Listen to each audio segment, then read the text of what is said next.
난제에 관한 질문 그리고 이에 대한 답변 잘 들으시고 부처님 전에 환희심 내어 복 많이 지으시기를 바라드립니다. 우리가 그 전에 저를 가르쳐 주던 큰 스승께 처음 배우러 들어갈 때는 보통 큰 스님들한테 예배하는 식으로 똑같이 삼배를 드리곤 합니다. 근데 큰 스님께 삼배를 드리면은 대개 스님들은 무건 아무 말씀을 안 하세요. 우리 선생님께서는 삼배를 딱 드리면은 이 사람이 또 경우에 따라서는 이름을 불러줄 수도 있습니다. 이 사람이 무식업 업보업장을 탈겁해서 모든 재앙은 소멸하고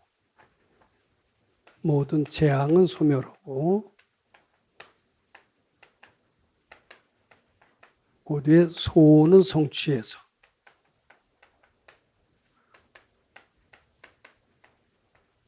부처님 전에 복 많이 짓기를 바론 이런 발언을 세워주는 것이 스님들한테 예배하는 것과의 좀 다른 차이점이라면 차이점이라고 하겠습니다. 근데 나중에 금강경 공부를 쭉 하고 보니까 이 금강경 공부는 바로 첫 번째 재앙을 소멸하는 특징이 있더라고요. 두 번째 소원을 또 성취하는 그런 특징도 있어요. 그리고 또 하나의 또 기능, 금강경에 기능이 있습니다. 그것은 뭐냐 하면은 재앙을 축복으로 만드는 기능이 있습니다. 근데 금강경 어느 구절에 재앙의 소멸하는 원리가 있을까? 또 소원을 성취하는 원리가 있을까?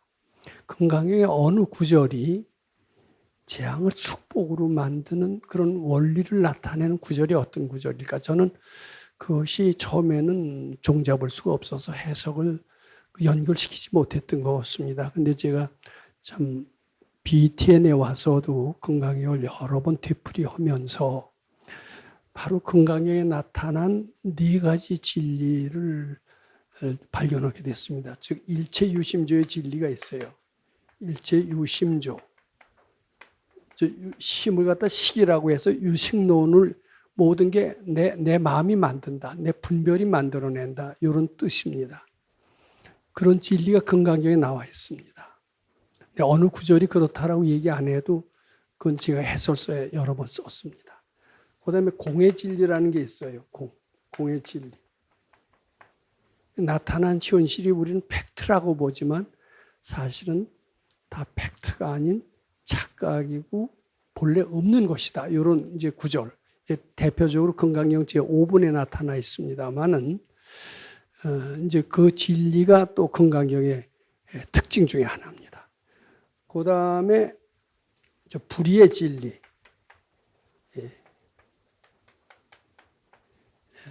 그러니까 아상이 본래 없으면 나와 네가 다르지 않다. 이게 불의의 진리. 너와 나가 다르지 않다. 나와 부처가 다르지 않다. 이게 불의의 진리입니다. 그 다음에 금강경에 수많은 공독으로 나와 있습니다. 무량무변.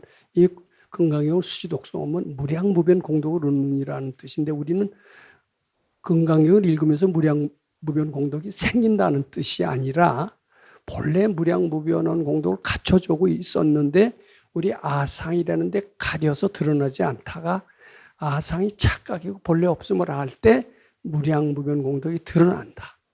즉 구족의 진리라는 게 있어요. 무량무변 공덕으로 우리는 충만해 있다. 이 구족의 네 가지가 있습니다. 근데 알고 봤더니 재앙의 소멸하는 원리는 바로 공의 진리에서 나오더라고요. 재앙이라는 게 착각이고 본래 없다라고 할 때 재앙이 소멸됩니다. 그 다음에 소원이 어떤 원리에 의해서 성취가 되냐면 마음 먹은 대로 돼요. 그래서 일체유심주의 진리에 의해서 소원이 성취된다는 것을 저는 뒤늦게 알게 됐습니다. 그 다음에 재앙이 축복으로 되는 것은 금강경의 어떤 원리에 의해서 되느냐 하면 재앙이 축복과 둘이 아니다는 것은 바로 불의의 진리에서 나왔다는 것을 알게 됩니다. 자, 이 시간이 무슨 시간입니까? 바로 난제에 관한 질문 그리고 이에 대한 답변의 시간입니다. 이 난제라는 것이 바로 재앙입니다. 또 소원이 성취가 안 되는 것도 또 난제에 속합니다. 근데 소원을 이루는 것도 역시 소원을 이루는 방법을 일러줄 수 있다면 그건 난제에 대한 질문이고 이에 대한 대답이 될 겁니다. 오늘도 아마 질문자가 두 분이 계신데 각종 난제를 저한테 질문하는 것 같아요. 그러면은 그 난제를 이런 일체유심주의 원리, 공의 진리, 불의의 진리, 구족의 진리를 바탕으로 제가 말씀을 드리는 겁니다. 이게 엉뚱한 데서 나오는 게 제 심리학에서 나오는 것도 아니고 또 경험에서 나오는 것도 아닙니다. 금강경에 나타난 진리를 제가 실천해 본 거와 실천해 본 결과, 터득이 된 그 지혜를 바탕으로 난제에 관해서 제가 지금부터 말씀드리는 겁니다. 요렇게 해서 난제가 설명이 될 수 있다. 이것을 이해하시면서 들으신다면은 비단 자기 난제만 해결해 하는데 그치는 게 아니라 다른 사람한테 상담자로서 훌륭한 상담자로서의 역할도 할 수가 있게 되고 많은 사람들에게 도움을 아마 줄 수 있게 될 텐데 이것이 부처님의 가르침을 잘 따르는 그런 결과도 될 수 있다 생각합니다. 자, 우선 첫 번째 질문자 질문해 주시기 바랍니다. 공경하옵는 법사님께 안녕하세요. 부처님 시봉 잘하기를 발언하는 문성경이라고 합니다. 오늘 선지식님께 질의할 수 있는 기회를 주심에 감사드리며 이 질의응답을 들으시는 모든 분들이 재앙은 소멸하고 소원은 성취하여 부처님 전에 복 많이 지으시기를 발언드립니다. 선지식님과의 인연으로 금강경 공부를 시작한 이후 저는 세상을 대하는 마음가짐, 사고방식에 적지 않은 변화가 있었습니다. 근심 걱정으로 늘 불안하고 외부 환경에 따라 오르락 내리락하며 방방 뛰었던 마음이 점차 편안해지기 시작했습니다. 또 어떤 난제가 생기면 예전처럼 놀라거나 두려워하기보다는 이 난제가 착각인 줄 알고 부처님께 바치고 이 난제를 부처님께서 주신 선물로 알아 감사하게 받아들이고자 하는 마음으로 바뀌게 되었습니다. 이로 인해 저는 좀 더 당당하고 자신 있게 세상을 대하게 되었습니다. 선지식님을 모시고 이런 위대한 가르침을 공부할 수 있음에 영광으로 생각합니다. 저는 오늘 많은 사람들이 일륜지 대사라 하며 중요하게 생각하는 결혼에 대해 질의드리고자 합니다. 첫 번째 질의 올립니다. 사람으로 태어났으면 결혼도 하고 아기도 낳아야지, 결혼하고 애를 키워봐야 어른이지 라는 말을 들었을 때 저는 마음이 불편해지고 조급한 마음이 올라오곤 하였습니다. 그러면서 결혼에 대해 흔히들 말하는 세상식의 표현에 제가 어떤 마음을 내야 하는지 공부거리로 받쳐보게 되었습니다. 밝은 선지식님께서 생각하시는 사람으로 태어났으면 어떤 삶을 살아야 하는지 또 어떻게 살아야 진정한 어른이 될 수 있을지에 대해 귀한 고견을 청하옵니다. 지금 그 문선경 보살님은 이 금강경 공부를 만난 지 적지 않은 변화, 이제 마음가짐의 변화도 있었고 사고방식의 변화도 있었고 마음가짐의 변화, 사고방식의 변화로 인해서 주위 환경도 많이 바뀌었다는 것을 느꼈다라는 말씀으로 시작을 했습니다. 즉 이제 어떤 외부 환경에 따라서 방방 뛰었던 마음이 점차 편안해졌습니다. 이게 불안하고 두렵고 방방 무슨 걱정거리가 생겼어요. 그러면 이걸 어떻게 해결해야 될까? 근데 해결할 길이 훤히 보인다면 불안하거나 방방 뛸 필요도 없겠죠. 근데 아무리 생각해도 해결의 방도는 보이지 않고 그러니까 불안해지고 방방 뛰고 그리고 잠이 안 오고 이렇게 될 겁니다. 해결할 방법이 보이지 않기 때문입니다. 근데 이 가르침을 만나고 나서 그런 게 없어졌다고 그랬었어요. 왜냐하면 여기서 나타난 공의 진리를 적용한 겁니다. 그런 두려움이나 근심이나 걱정이 사실은 참이 아니다. 팩트가 아니다. 다 착각이고 험한 것이다. 이런 가르침이 금강경에 도처에 나옵니다.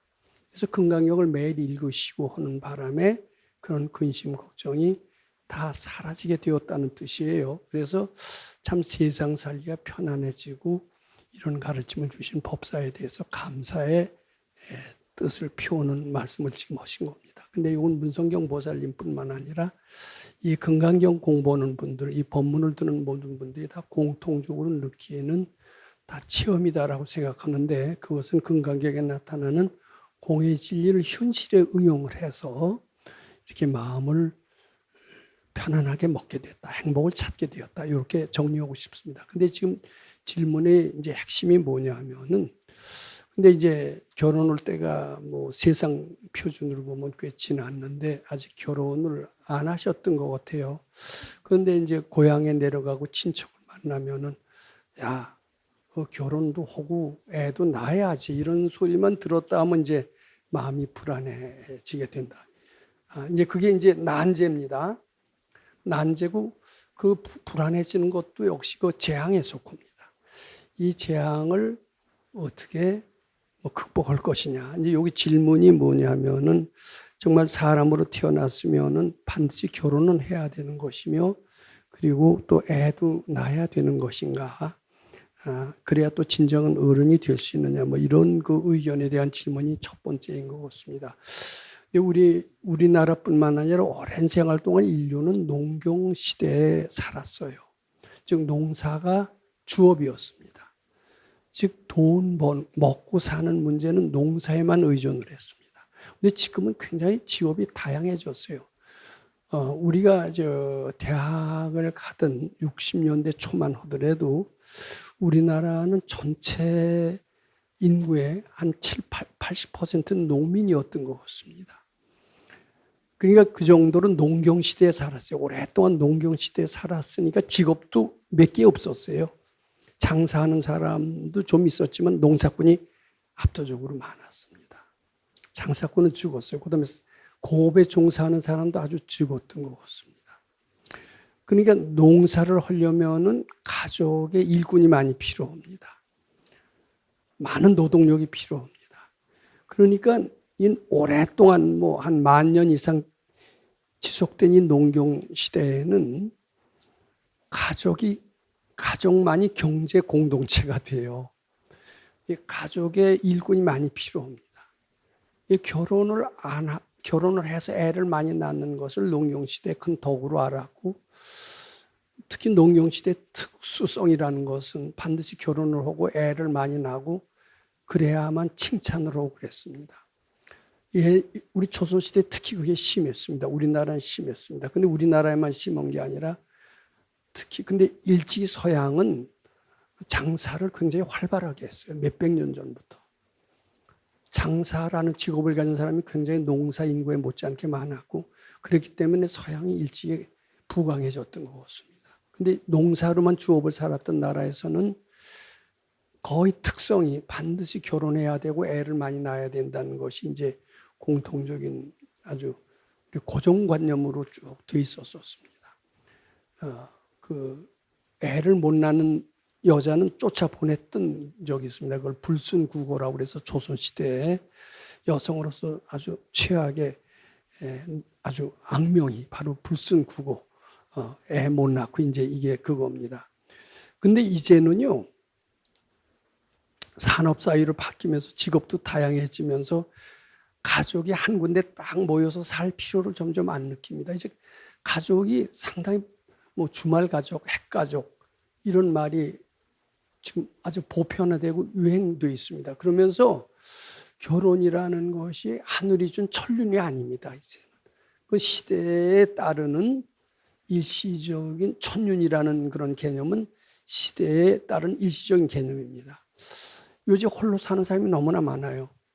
이 근래 와서 아주 급격하게 한 30년 전만 하더라도 결혼 안 하고 사는 사람은 전체 6%밖에 안 됐는데 지금은 어떠냐? 굉장히 늘었어요. 일본 같은 경우는 그게 심해서 50대 남성의 26%가 독신으로 산다고 그럽니다.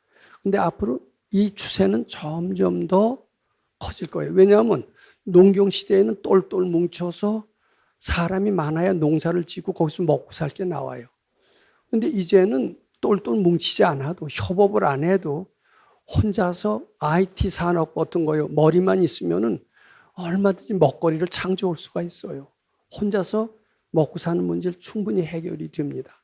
그냥 다른 사람의 도움이 필요 없어요. 혼자 살 수 있는 얼마든지 살 수 있는 인간의 무한한 능력이 발휘되는 시대에서는 이제는 그것은 천륜이니 뭐 일륜이니 이런 말은 해당이 되지 않는 거고, 특히 이제 그 유교에서는 관혼상제, 그래서 반드시 그 혼인은 인생의 필수 과정으로 쳤는데, 그것은 농경 시대에 나타난 그런 일시적인 현상이다. 저는 그렇게 말씀드리고 싶습니다. 근데 이제 그 결혼이라는 것은 무엇이냐? 이거 정의를 불교식으로 한다라면은 이 불교, 유교도 그렇고 기독교도 그렇지만 전생이고 내생을 안 믿습니다. 근데 불교에서는 아주 전생이라는 것도 분명히 있고, 전생도 한 생만 있는 게 아니라 무식업으로 수많은 생을 살았다고 그래요. 그리고 앞으로도 수많은 생을 살고 영원히 사는 존재가 인간이라고 하는 겁니다.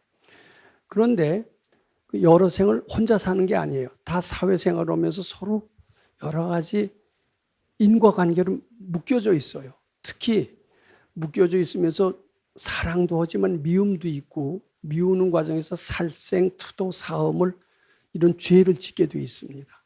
그러면서 원한을 품게 됩니다. 원한을 품게 되면 그걸 보복하려고 합니다. 나한테 이렇게 못되게 한 사람 찾아가서 왼수를 갖고 싶습니다.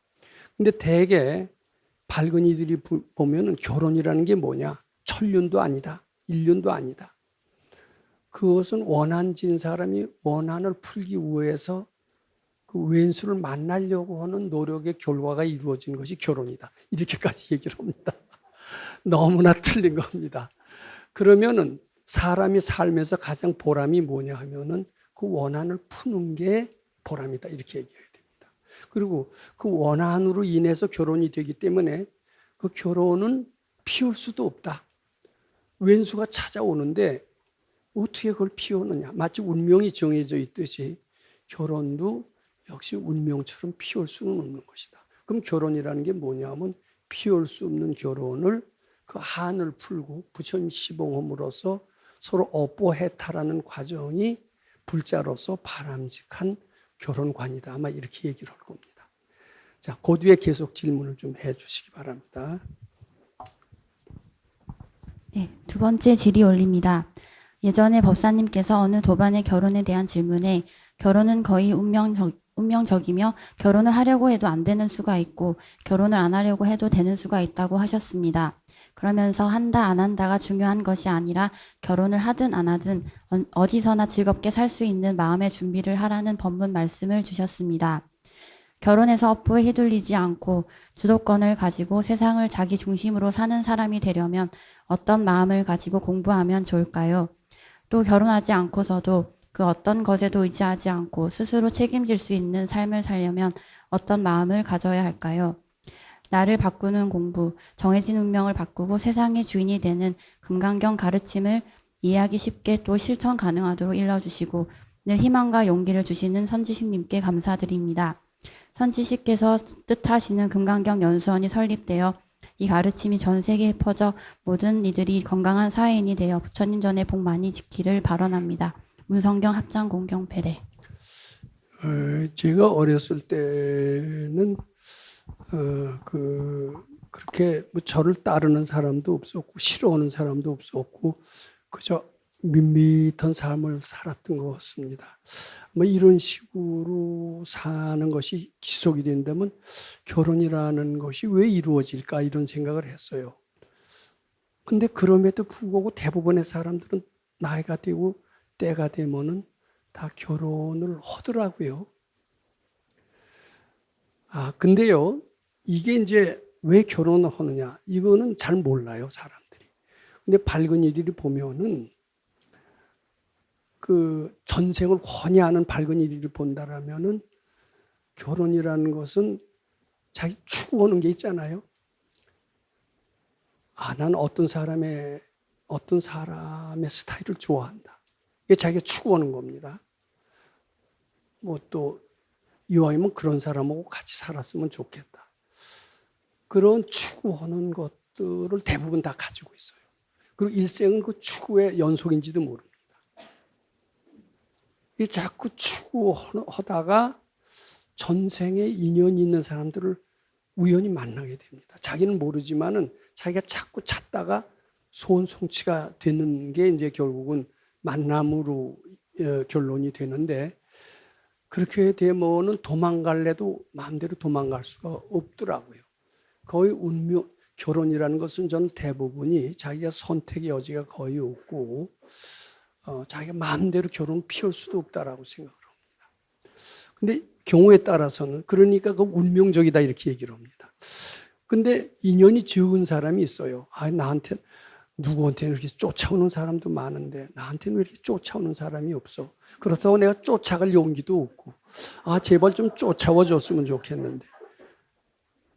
근데 그런 사람이 무심한 사람은 죽습니다. 쫓아와 줬으면 좋겠는데 이런 사람이 있고요. 또 자기는 쫓아와 줬으면 하지 않는데도 자꾸 쫓아오는 사람이 있어요. 이 자꾸 쫓아온 사람은 반드시 결혼하게 되는 수가 많습니다. 또 쫓아오는 사람은 없어도 쫓아와 줬으면 좋겠는데 하는 사람이 있어도 또 결혼하게 됩니다. 그럼 어떤 사람이 결혼을 안 하게 되느냐 하면은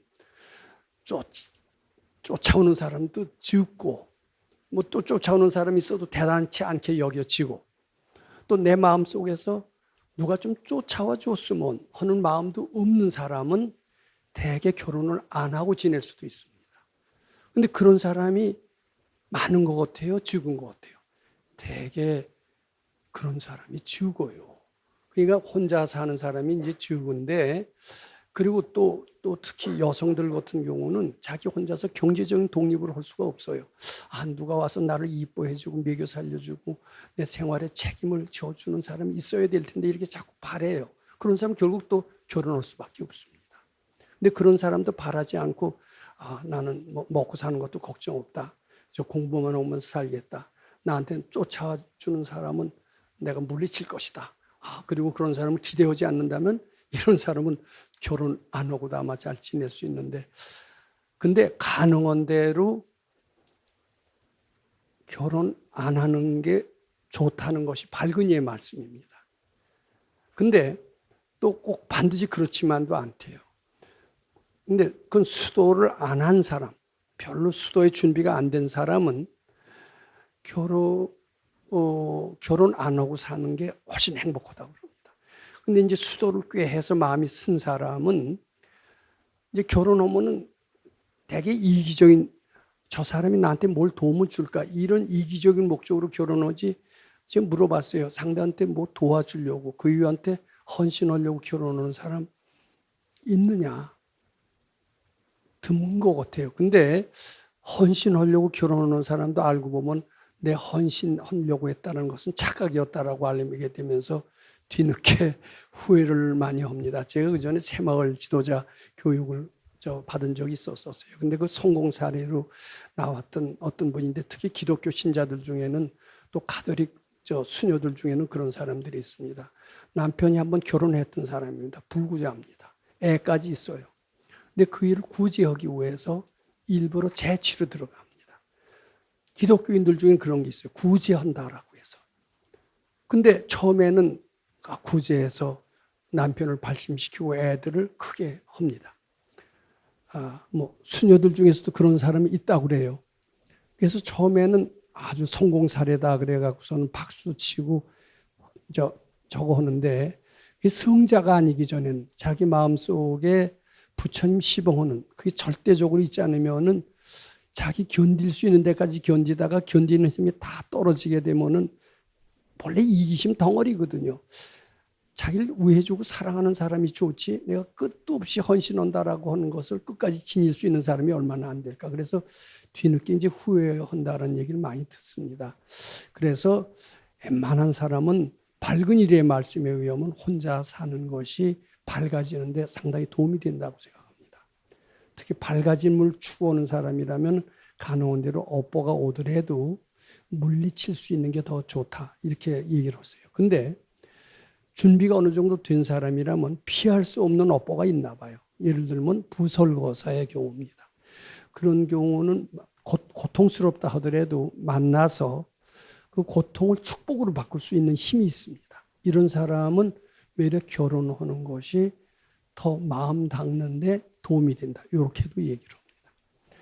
하여간 그 결혼은 자기가 본래 태어날 때부터 운명적으로 가지고 왔습니다. 결혼의 DNA를 가지고 태어났다. 이렇게 얘기를 해도 됩니다. 그래서 운명적으로 결혼할 수밖에 없습니다. 자기 마음대로 안 되는 거예요. 천생에 쌓아온 업이 있기 때문에. 근데 결혼하든 안 하든 행복하게 사는 게 중요하다라면은 수도는 꼭 해야 됩니다. 수도를 하게 되면 혼자 살아도 행복하고, 수도를 많이 하면 결혼하더라도 재앙을 축복으로 바꿈으로써 결혼도 더 행복한, 재앙의 결혼이라 하더라도 그것을 축복으로 바꿀 수 있다. 이렇게 말씀을 드립니다. 근데 문제는 지금 질문하신 게 뭐냐 하면은, 세상의 주인이 되려면 어떤, 이제 칼자루를 내가 쥐고 세상의 주인이 되려면 어떤 마음을 가지고 공부를 해야 되느냐, 뭐 이런 질문이신 것 같아요. 즉 결혼을 해서 설사 악업의 결혼이라 하더라도, 살생업보의 결혼이라 하더라도 그것을 축복으로 바치고 행복으로 만드는 그 결혼을 하려면 어떤 마음의 준비를 가지고 있어야 되느냐, 이걸 꼭 알아야 됩니다. 학교에 있으면은 성교육을 교육하는 게 아니라 결혼해서 어떤 난관에서도 행복으로 바꿀 수 있는 이런 강의를 하는 게 요새 뭐 초중고등학교 대학생들한테 꼭 필요한 강의라고 생각합니다. 근데 그런 강의를 할 줄 아는 사람도 없고 시행되지도 않습니다. 그런데 우리 선생님의 위험은 철저히 아상을 죽이는 교육을 해라, 수도를 해라. 이렇게 되면 결혼해도 행복하고 결혼하지 않아도 행복하다. 이렇게 가르쳐 주셨습니다. 특히 젊었을 땐 이게 대개 우리가 무식업으로 살생, 투도, 사음을 했거든요. 특히 살생을 하면은 미안한 생각을 하게 됩니다. 아, 내가 사람을 죽였구나. 내 이 죄가 아픔을 반드시 당하겠구나. 그 미안한 생각이 그 다음에는 그에 대한 사랑으로 바뀌는 수가 많다고 합니다. 그래서 불같은 사랑으로 결국 결혼을 하면서 끝까지 좋은 게 아니에요. 처음에 사랑을 했지만 전생에 불쾌한 기억이 떠오르면서 싸움으로 이어지게 되는 겁니다. 그래서 수도라는 것은 무엇이냐면 사랑으로 불타올라도, 음란한 생각으로 불타올라도 그것을 제어하는 능력을 미리 총각 처녀 때 갖추고 있어라 이거예요. 그런 제어하는 능력을 갖추지 않고 결혼을 한다라면은 재앙을 할 때 그 재앙을 역전시키는 그런 능력이 없기 때문에 비참한 결과로 끝날 수가 많지만은, 자기 욕망을 제어할 수 있는 능력을 충분히 교육을 받고 난 뒤에 결혼을 한다라면은 부부가 아주 불화했을 때 그 재앙을 역전시켜서 축복이나 행복으로 만들 수가 있다라는 거예요. 즉 특히 우리가 젊은 남자들이 있을 때 우리 스승께서 강조했던 것은, 음란한 생각이 올라오더라도 젊은이일 때 가장 많이 떠오르는 게 그런 것일 수 있습니다. 또 스님들한테 가장 수독이 어려웠던, 장애했던 것이 무엇이냐면 그 애욕, 그것을 많이 합니다. 사실 그런 것 같아요. 근데 저는 그 가르침은 특히 금강경 가르침 이외에서는 찾을 수 없다고 저는 생각합니다. 왜냐하면 거기 공의 진리가 있고, 그 음란한 생각, 애욕, 그리움이라는 것이 착각이고 본래 없다라는 그런 수련을 하기 전에는 그 없어지지 않아요. 특히 그리움이나 뭐 음란한 생각이 자꾸 올라올 때 저는 그 좋은 방법 중에 하나가, 나는 무식업으로 그와 같은 생각을 한 적이 없노라. 그걸 자꾸 혼자 하면서 되게 상상을 하게 됩니다. 음란한 생각이 들어오면 그런 그림을 자꾸 그리게 되고 결국 실행에 옮기게 되고 성폭력이다 그래갖고선 불행한 참사를 맞게 됩니다. 이 그림부터 그리지 말아야 돼요. 그림을 떠오른 적이 없노라 하고 철저히 하시는 게 좋습니다. 특히 결혼 오기 전에 그런 준비가 없이 가면은 결국 칼자루를 자기가 잃어버리게 돼요. 그리고 상대한테 주게 되면서 혹독한 고생으로 이어지는데, 만약에 자기를 통제할 수 있는 힘을 키워갖고 간다라면 결국 재앙을 축복으로 바꿈으로 말미암아 어떤 역경, 재난을 결국은 행복으로 바꿔서 행복한 삶을 살 수 있다. 이렇게 말씀드립니다.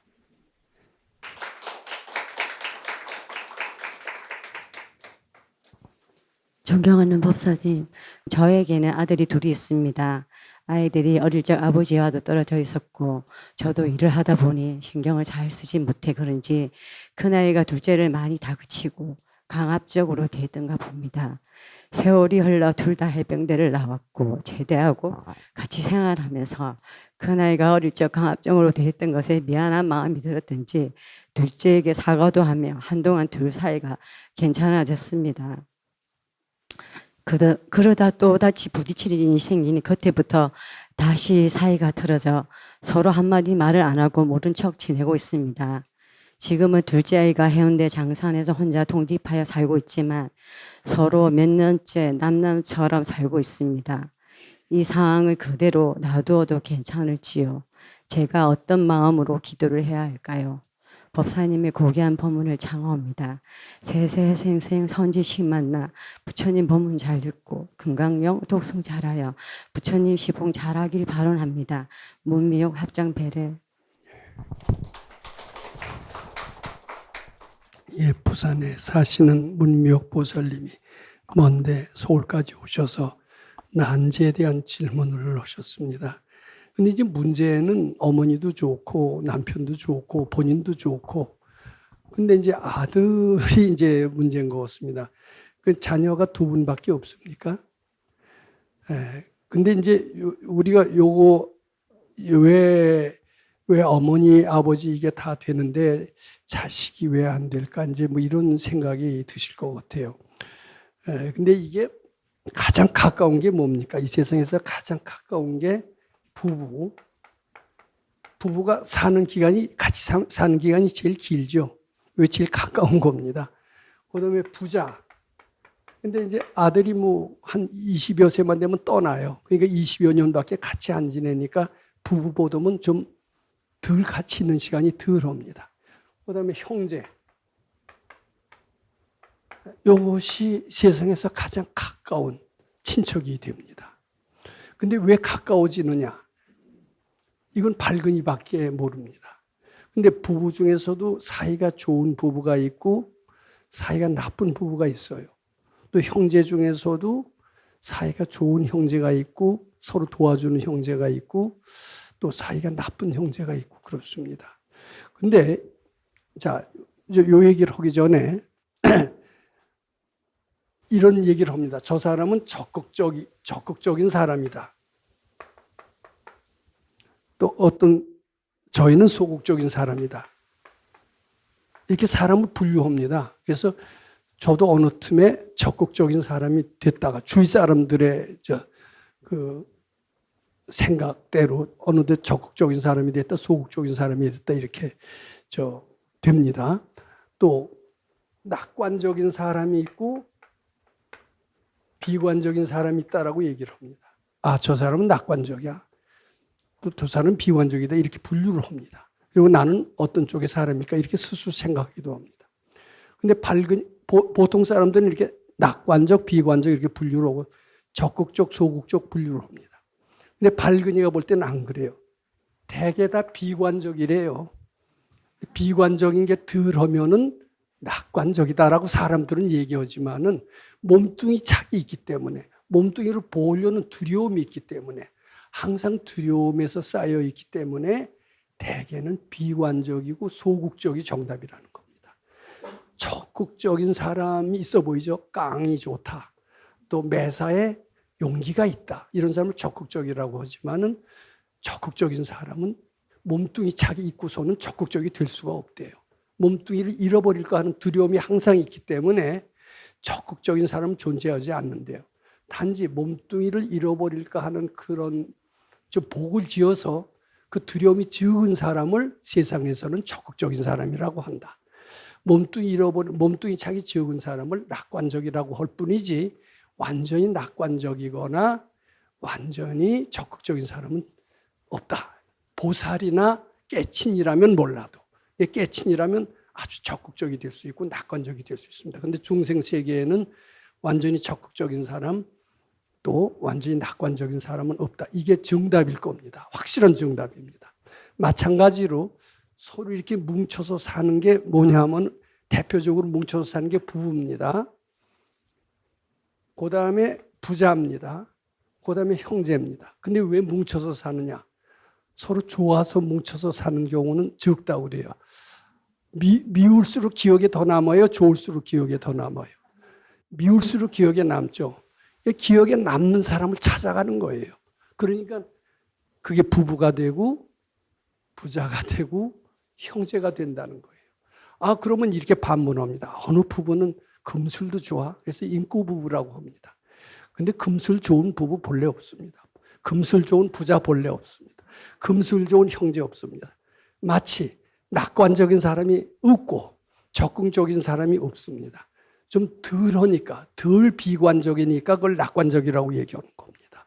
또 덜 소극적이니까 그걸 적극적이라고 얘기할 뿐이지 본래 적극적인 사람이 없고 낙천적인 사람이 없듯이 부부, 부자, 형제 중에서 좋은 경우는 적대요. 나쁘지 않으니까 다른 사람들이 보기에 부부 금슬이 좋다, 형제가 좋다, 부자가 좋다라고 하는 겁니다. 진정한 효자는 드물어요. 뭐 내리사랑은 있지만 치사랑이 없다고 그러죠. 사실 효자가 드물어요. 근데 깨친이나 효자가 되고 깨친이나 부부 사이에 금슬이 좋고 깨친이나 형제가 좋지 대개는 안 좋은 게 정답입니다. 근데 지금 문미혁보살님은 안 좋은 게 정답이라고 생각하면 질문을 안 하실 거예요. 근데 좋아야 당연하다고 생각하니까 왜 우리 아들은 나쁘냐 이렇게 해서 질문하신 건데 그거 당연한 거다 이렇게 우선 말씀을, 그래도 보살님이 공부를 하셨기 때문에 그만큼 되셨다 이렇게 말씀드리고 싶습니다. 그리고 이제 앞으로 공부를 하면 할수록 부부간의 사이도 더 좋아질 겁니다. 그전 공복이 전보다 어때요? 지금은 하만이 지방에 가 있기 때문에 공부하기가 너무 좋습니다. 예? 지방에 가서 주말 부부식으로 그러니까 돼갖고 다툴 일이 적죠. 네, 그냥 공부하기가 너무 좋은 것 같습니다. 예, 그리고 그래도 그 전보다는 낫잖아요. 네, 이번에 다 그렇게 다툴 일이 갑자기 적어서 싸우지 않는 것도 있지만 닦아서 싸울 일이 적은 것도 있었을 겁니다. 그리고 어머니가 건강해지셨지만 그 전에도 어머니하고 꼭 친했던 건 아니죠? 네, 맞습니다. 효자 노릇 별로 안 하셨죠, 그 전에? 지금 근데 같이 생활을 하고 자고 있으니까. 예. 근데 이게 공부를 하면서 그 업보가 엷어져요. 엷어지는 것을 사람들은 사이가 좋다고 그래요. 근데 중생 세계에서는요, 원체 아주 그 수도를 잘하기 전에는 부부 사이도 그렇게 좋은 게 적고요. 그게 원칙입니다. 왜냐하면 이기주의자들끼리 모였으니까 이게 되게 어렵죠. 근데 이게 자꾸 하시면은 결국 지금 보살님은 다 괜찮은데 아들 둘이 문제인데 그게 좀 불편하시죠? 둘이가 이왕이면 사이가 좋아야지. 근데 이제 공부 좀 더 하세요. 공부 더 잘하는 그런 사인으로 받아들이시고 열심히 하시면은 좋아질 겁니다. 또는 공부를 열심히 해서 좋아지게 만들든지 또는 그 나쁜 게 당연하기 때문에 걱정을 바치시든지 어느 길을 택하시겠습니까? 적극적으로 바쳐서 좋아지게 하시겠습니까? 그건 당연히 나쁜 게 당연하다. 그러시고 내 마음을 바치시겠습니까? 예, 내 마음을 바쳐서 그건 당연한지 전생에 그렇게 원인을 맺어 갖고 왔으니까 사이 좋은 게 당연하지. 형제라고 해서 좋다라고 생각하는 것 자체가 이게 넌센스예요. 그렇게 생각하고 우선 보살님 마음을 편안하게 가지다 보면은 그것만 잘 하셔도 차츰차츰 좀 무난하게 되는데 그래도 적극적으로 좋아지기까지는 기대하시지 않는 게 좋고 내 마음을 잘 체념을 하시고 단념을 하셔서 오로지 부처님이 시봉하는 삶만 잘 걸어 나가시면은 뭐 자기 원인 지어서 결과가 그렇게 됐기 때문에 그 뭐 놀래거나 뭐 이상하거나 괴로우실 필요는 없다고 생각합니다. 예.